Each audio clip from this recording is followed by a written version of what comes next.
اچھا وہ اجماع اس عہد کے لیے تو قابل قبول ہو سکتا ہے، لیکن اگر ہم یہ کہیں کہ آنے والے تمام ادوار کے لیے وہ قابل قبول ہے تو وہ ہم نے گویا اس کو ایک باخذ کی حیثیت دے دی. صحیح. اقبال اس کو یہ حیثیت نہیں دے رہے، صحیح. یعنی اس کو پروسیس ہی کی کیٹیگری میں رکھ رہے ہیں، لیکن چونکہ وہ ایک روایت ہے ہمارے اس کو مانتے ہیں لیکن ہمیشہ کے لیے نہیں مانتے. یعنی یہ ایک عہد کی ضرورت ہے، آپ اس کو اجماع کر لیا آپ نے، لیکن اس سے یہ مراد نہیں ہے کہ جیسے ہم تا قیامت قرآن کے پابند ہیں، تا قیامت رسالت مآب صلی اللہ علیہ وسلم کی سنت کے پابند ہیں. ایسا نہیں ہے اجماع کے معاملے میں، بلکہ یہ اصلاً ہے طریقہ کار ہی، نہ کہ ماخذ. صحیح. اچھا خورشید صاحب، یہ بڑی اہم بات ہے، لیکن جن لوگوں کے بارے میں آپ یہ بات کر رہے ہیں کہ اقبال بھی کہتے ہیں کہ اجماع اور قیاس کو وہ ایک پروسیس کا حصہ سمجھتے ہیں، لیکن اٹل حقیقت جو ہے جہاں سے ہم نے چیزوں کو اٹھانا ہے لینا ہے وہ قرآن اور حدیث ہی ہیں. لیکن ایک سوال یہ پیدا ہوتا ہے کہ رسول اللہ صلی اللہ علیہ وسلم نے، آپ نے کہا نا سنت یا حدیث کی حجیت ہے، تو وہاں پر وہ یہ بات کرتے ہیں کہ علیکم بسنتی و سنت الخلفاء راشدین، کہ اس چیز کو مضبوطی سے تھام کے رکھو جو میری سنت ہے یا میرے بعد میرے خلفائے راشدین کی سنت ہے. تو وہاں سے تو یہ ثابت ہوتا ہے، مطلب اس روایت سے آپ زیادہ بہتر اس کو وہ کر سکتے ہیں کہ اس کو تھامنا ضروری ہے. یہ صحیح ہے. سنت کیا چیز ہے؟ صحیح. سنت اصل میں رسالت مآب صلی اللہ علیہ وسلم کا وہ طریقہ ہے جس کو آپ نے بطور دین امت میں رائج کیا. صحیح. سنت کا لفظی مطلب آپ جانتے ہیں نا کہ پٹا ہوا راستہ. پٹا ہوا راستہ، یعنی اس کے اوپر قدموں کے اتنے نشانات ہیں کہ اب اس کے راستہ ہونے میں کوئی دوسری رائے نہیں ہے. صحیح. اگر آپ دیہات کا پس منظر رکھتے ہیں، اور جو لوگ ہمارے سننے والے دیہات کا پس منظر رکھتے ہیں، وہ قدیم دور میں جو رستے پگڈنڈیاں وہ راستے جو پگڈنڈیاں، میں اپنے بچپن میں دیکھا، بہت دفعہ سفر کیا کہ آپ مسلسل جب چلتے رہتے ہیں نا، تو کوئی اجنبی بھی جب آتا ہے تو اس کو دھوکہ نہیں ہوتا کہ کوئی یہ راستہ نہیں ہے. پہاڑیوں پہ جیسے راستے بن جاتے ہیں. آج کے دور میں پکی سڑکیں بننا شروع ہو گئیں، لیکن قدیم دور میں یوں نہیں ہوتا تھا. تو راستے پختہ کیسے ہوتے تھے؟ مسلسل چلتے ہوئے، مسلسل چلنے سے. تو سنت کہتے ہیں ایک پٹا ہوا راستہ، ایک پامال راستہ. یعنی اس پہ قدموں کے اتنے نشانات ہیں کہ کوئی اجنبی بھی آئے تو اس کو یہ دھوکہ نہیں ہوتا یہ راستہ نہیں ہے. وہ قدموں کے نشان صحابہ کے ہیں. ہاں ایگزیکٹلی، بالکل. تو صحابہ کا تو کام ہی یہ تھا نا کہ رسالت مآب صلی اللہ علیہ وسلم نے جو دین آپ کو دیا، آپ اس کو آگے لے جائیں، اور وہ لے گئے، اس میں کوئی شک ہی نہیں ہے. بلکہ یہ ذمہ داری خود قرآن مجید نے ان کو سونپی. صحیح، بالکل. امت وسط کہا صحابہ کو قرآن مجید نے. جیسے آپ جانتے ہیں قرآن مجید نے کہا کہ وَكَذَلِكَ جَعَلْنَاكُمْ أُمَّةً وَسَطًا لِتَكُونُوا شُهَدَاءَ عَلَى النَّاسِ وَيَكُونَ الرَّسُولُ عَلَيْكُمْ شَهِيدًا. امت وسط سے عام طور پہ لوگ ہمارے یہاں مراد لیتے ہیں معتدل امت. وہ بھی ٹھیک ہے اپنی جگہ، لیکن یہاں اس معنوں میں نہیں آیا. یہاں وسط کے معنوں میں آیا کہ درمیان میں ہے.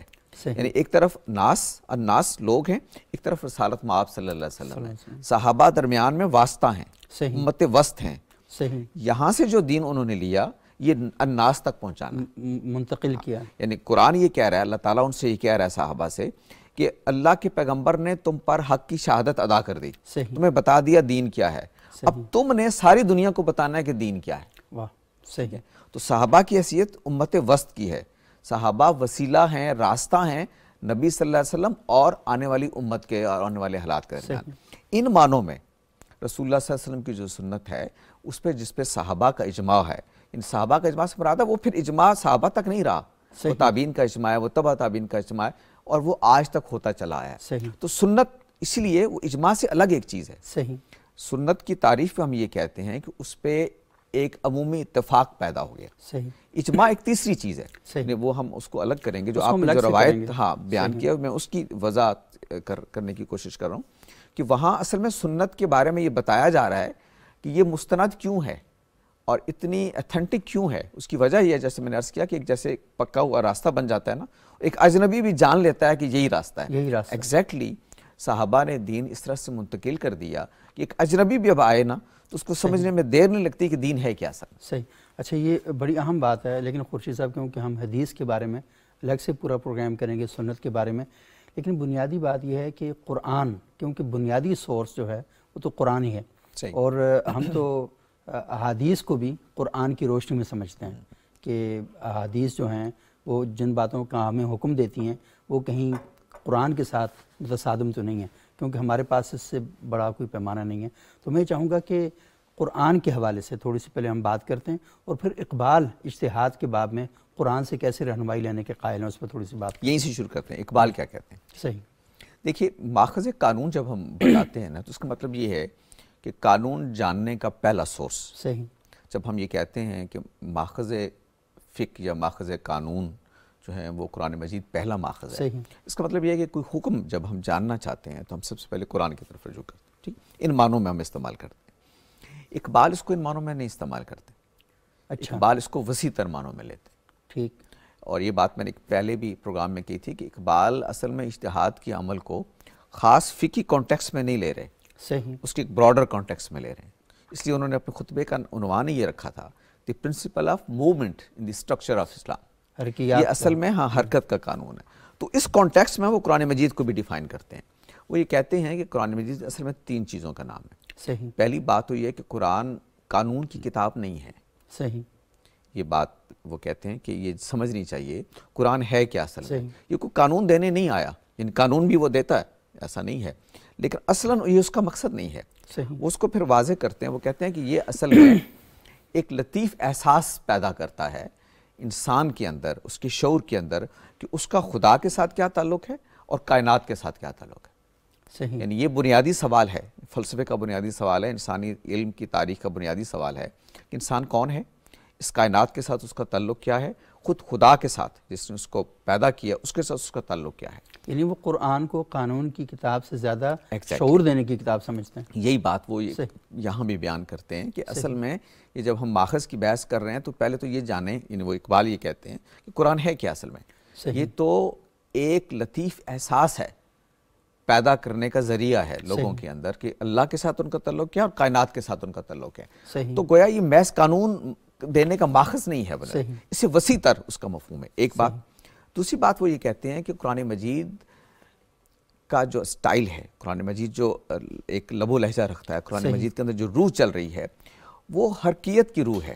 صحیح. ڈائنامزم ہے، وہ مکینیکل نہیں ہے.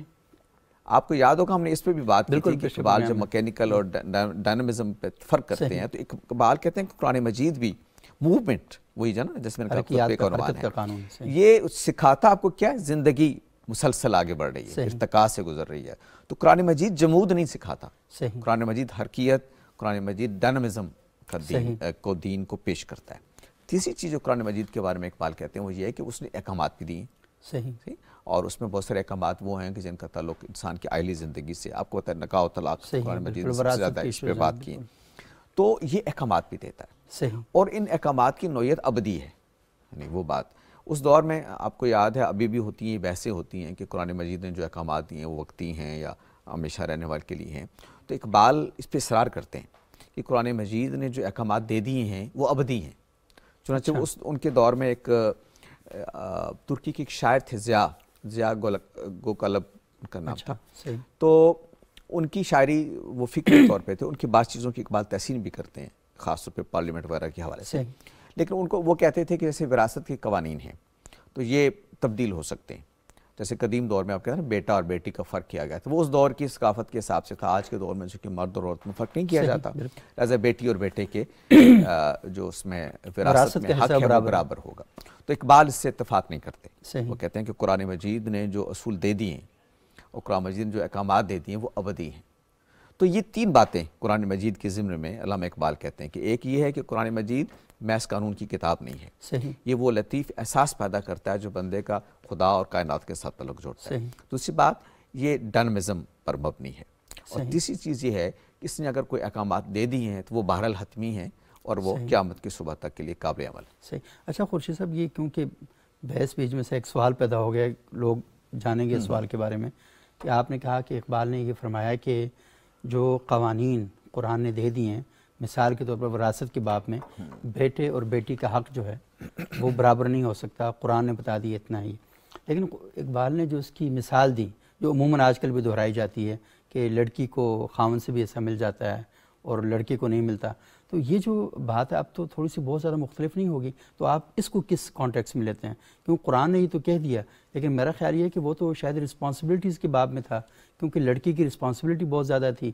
تو کیونکہ نفع بھی لڑکے سے زیادہ ملتا تھا اس دور میں، اب تو لڑکی سے بھی نفع برابر ملتا ہے، لڑکے سے بھی برابر ملتا ہے، تو یہ کیسے چینج نہیں ہو سکتا؟ یہ دیکھیے اس میں قرآن مجید نے ایک اصول بیان کیا ہے، جہاں وراثت کے قوانین بیان کیے ہیں اس پہ ایک اصول بیان کیا ہے کہ اللہ تعالیٰ یہ بہتر جانتا ہے کہ منفیت کے اعتبار سے کون زیادہ بہتر. بالکل صحیح. منفیت کا پہلو یہ ہے کہ مثلا عام طور پر معاشرت میں یہی ہوتا ہے کہ بیٹا ہی ساری ذمہ داریاں اٹھاتا ہے. صحیح. ٹھیک ہے. اچھا دوسرا یہ ہے کہ خان کی ذمہ داریاں بھی، چونکہ وہ سارا قرآن مجید کا کانٹیکسٹ کیا ہے، الرجال قوامون علی النساء، کہ جو قوامیت ہے، جو کفالت کی ذمہ داری ہے، معاشی ذمہ داری ساری مرد پر ڈالی گئی. صحیح. ظاہر ہے اب جب مرد پہ ڈالی گئی ہے تو اس پہ وسائل بھی اس کو زیادہ دیے جائیں گے. ٹھیک ہے. اس لیے یہ بات تو اپنی جگہ اس اصول کے مطابق بالکل درست ہے جو قرآن مجید نے کہی ہے، اور یہی ہونا چاہیے تھا. دوسری چیز البتہ وہ ہے جیسے آپ نے کہا کہ بعض اوقات صورتحال بدل جاتی ہے، مثلا منفیت میں بیٹی آگے بڑھ جاتی ہے. یہ بھی تو ہوتا ہے نا. بعض آپ جانتے ہیں خاندان ایسے ہوتے ہیں کہ جس میں بیٹیاں زیادہ خدمت کرتی ہیں، بیٹے نہیں کر رہے ہوتے.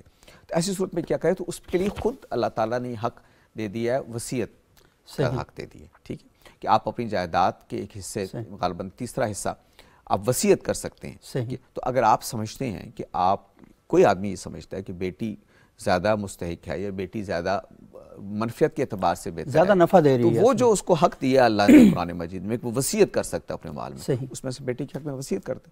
صحیح.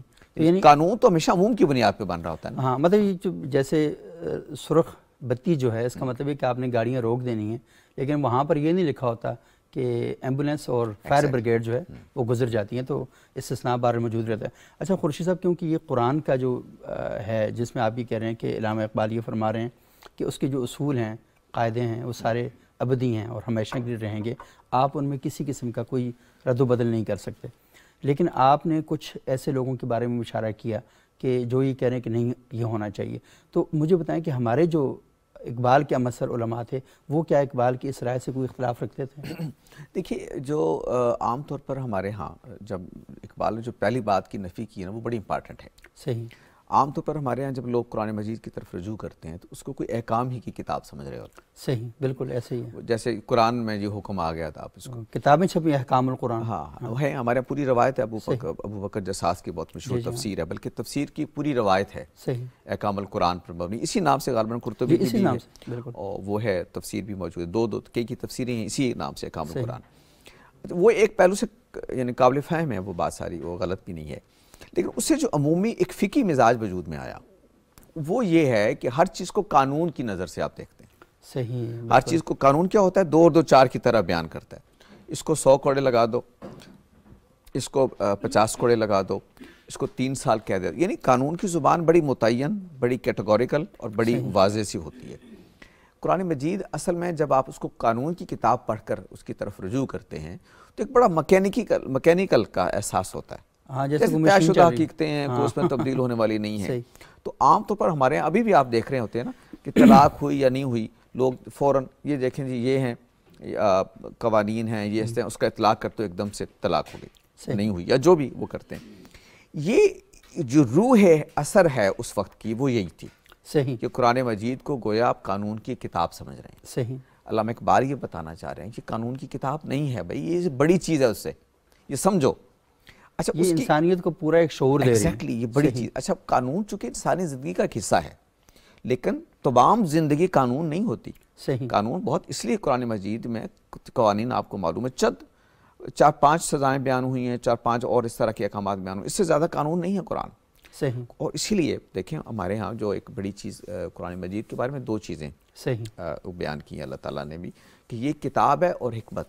جو علم الکتاب والحکمہ. لوگ سمجھتے ہیں کتاب کوئی اور چیز ہے، حکمت کوئی اور چیز ہے. یہاں کتاب کا لفظ قرآن نے قانون کے معنوں میں لیا ہے، اور حکمت کا لفظ، حکمت کا مطلب عموماً حکمت یعنی اس کے اندر جو روح کیا ہے، شعور جو ہے، اس کے اندر ایک احساس ہے.